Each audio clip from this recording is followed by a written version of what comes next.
The window. In a quiet hospital ward tucked away from the bustle of the city, there were two men who shared a room. One was an old man, frail but gentle, who had been admitted due to chronic illness. The other was a much younger man, his body weak and wasted by disease, his spirit nearly crushed by despair. The younger man's bed was by the door, far from the window. He couldn't sit up on his own and spent his days staring blankly at the ceiling, murmuring hopeless things to himself. The old man, though battling his own pain, noticed this despair. One afternoon, with a warm smile, he spoke for the first time. "Would you like me to tell you what I see outside the window?" The younger man didn't respond at first, but the old man went on, gently weaving his words. "There's a park down below. I can see children running with colorful kites. There's a golden retriever chasing them, wagging its tail like it owns the world. A couple is sitting under a big oak tree, sharing an ice cream, laughing like they've forgotten the world."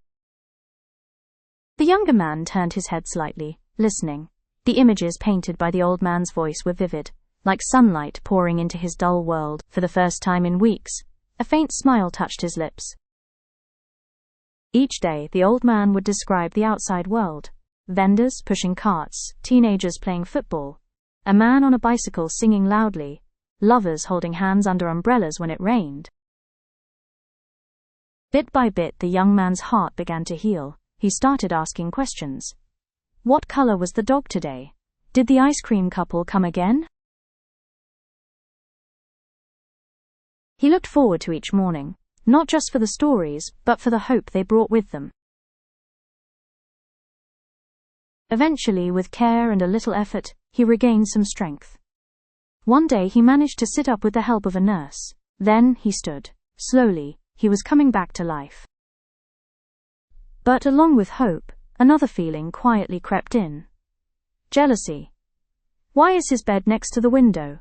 If I had that bed, I could see all of it myself. Why did he get the view? He didn't speak of this envy, but it gnawed at him. Then, one morning, the nurse entered the room with a solemn expression. The old man had passed away quietly in his sleep. The younger man was deeply shaken. He had grown to care for the old man, who had become a light in his darkest days. A few days later, he asked the nurse, "Can I be moved to the bed near the window?" The nurse nodded gently and helped shift his belongings. With quiet excitement, he pulled himself up, eager to see the scenes he had cherished for so long. But as he looked outside, his heart sank. There was no park, no children, no dogs, no lovers, no trees. Just an old, abandoned stable, cracked walls and rusted roofs. The yard was muddy and silent. Confused and shaken, he turned to the nurse. "Why did he say all those things? There's nothing here. Nothing at all." The nurse paused, then placed a soft hand on his shoulder. "Didn't you know? The old man was blind. He couldn't see a thing, not even the dirty stable." The younger man stared out the window, stunned. His chest swelled with emotion. Sorrow, gratitude, awe. The old man, blind and dying, had created a beautiful world, not for himself, but to give someone else a reason to live. Tears filled his eyes. He understood now. The park, the children, the ice cream couple. They were gifts, imagined and given with love. From that day on, the younger man began to talk to others in the ward. He spoke of the things he saw: a sunrise that wasn't there, birds that never flew past their window, laughter that echoed only in his words.